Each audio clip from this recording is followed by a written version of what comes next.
object that can be, his words, related to a social agent in a distinctive art-like way.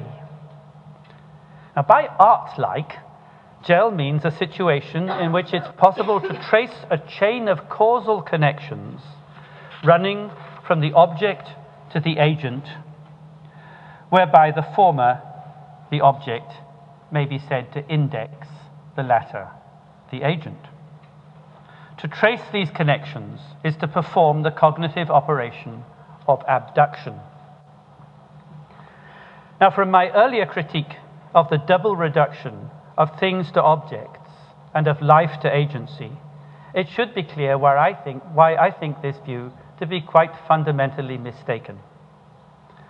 A work of art, I insist, is not an object, but a thing, and as Clay argued, the role of the artist is not to reproduce a preconceived idea, whether novel or not, but to join with and follow the forces and flows of material that bring the form of the work into being.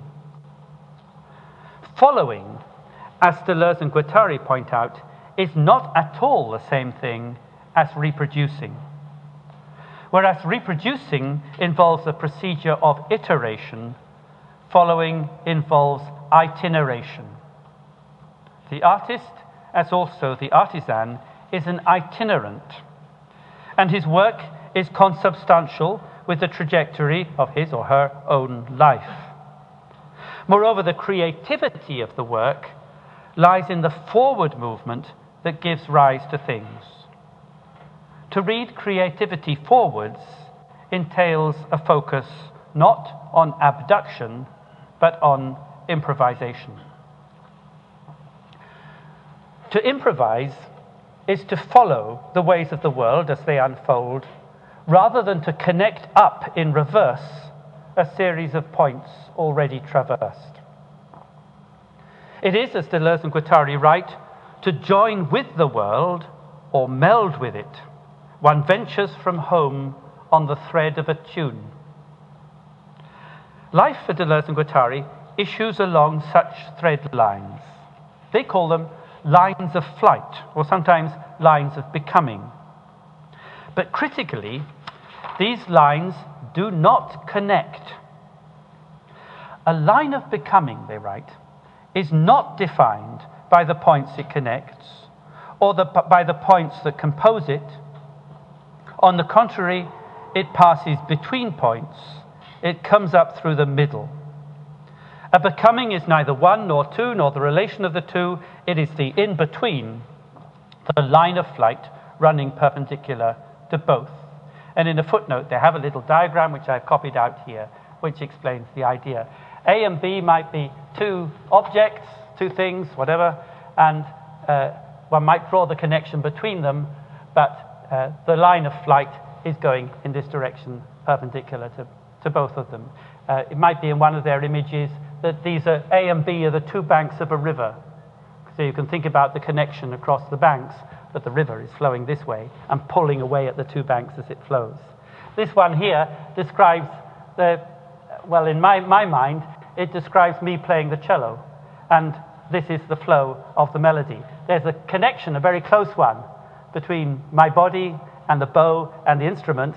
Or maybe A is the bow and B is the instrument, but the line issues from that place but goes in this direction. It's not a connection between A and B, it's a movement that issues from the point where A and B come together and pulls away at both of them.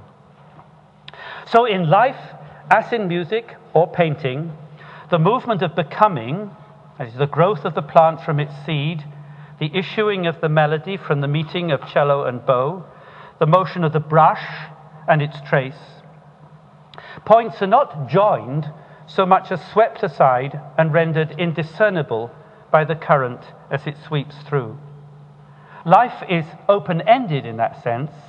Its impulse is not to reach a terminus, but to keep on going.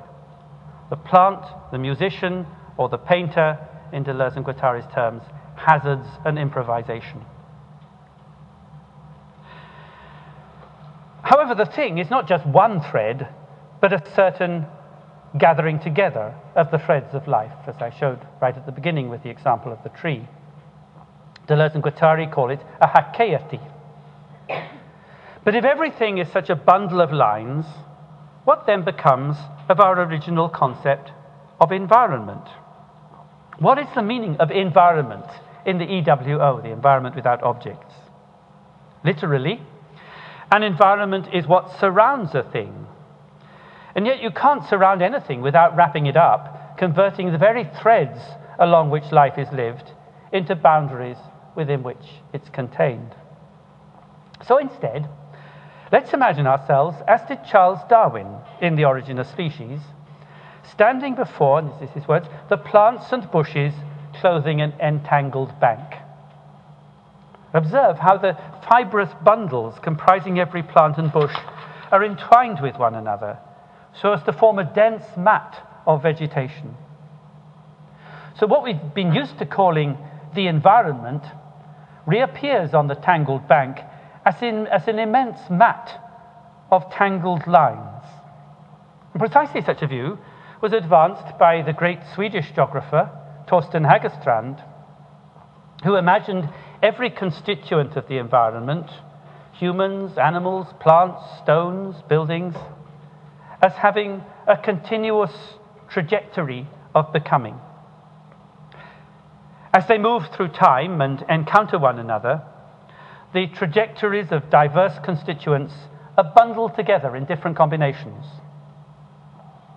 Seen from within, wrote Hägerstrand, one could think of the tips of trajectories as sometimes being pushed by forces behind, and sometimes having eyes looking around and arms reaching out, and at every moment asking, what shall I do next? And the entwining of these ever-extending trajectories, in Hägerstrand's terms, comprises the texture of the world, what he called the big tapestry of nature, which history is weaving.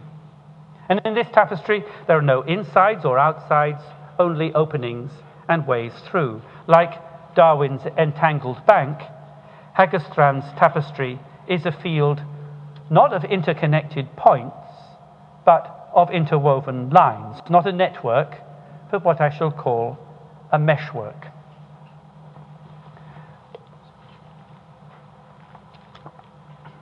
Now, I borrowed the term meshwork from the philosophy of Henri Lefebvre. There's something in common, Lefebvre observes, between the way in which words are inscribed upon a page of writing and the way in which the movements and rhythms of human and non-human activity are registered in lived space, but only if we think of writing not as a verbal composition, but as a tissue of lines, that is, not as text, but as texture. Practical activity writes on nature, Lefebvre remarks, in a scrawling hand. Think of the reticular trails left by people and animals as they go about their business around the house, village, and town. Caught in these multiple entanglements, every monument or building, viewed in its context and in its surroundings, is more architectural than architectural. It too, despite its apparent solidity and permanence, is a hakeyati, experienced processionally in the vistas, occlusions, and transitions that unfold along the myriad pathways that inhabitants take from room to room and in and out of doors as they go about their daily tasks. Recall Pallasmar's observation that our primary architectural experience is verbal rather than nominal. As the life of inhabitants overflows into gardens and streets, fields and forests, so the world pours into the building, giving rise to characteristic echoes of reverberation and patterns of light and shade. It's in these flows and counterflows, winding through or amidst without beginning or end, and not as connected entities bounded either from within or without, that things are instantiated in the world of the EWO. So this distinction between the lines of flow of the meshwork and the lines of connection of the network is critical. But it has been persistently obscured, above all, in the recent elaboration of what has come to be known rather unfortunately as actor network theory.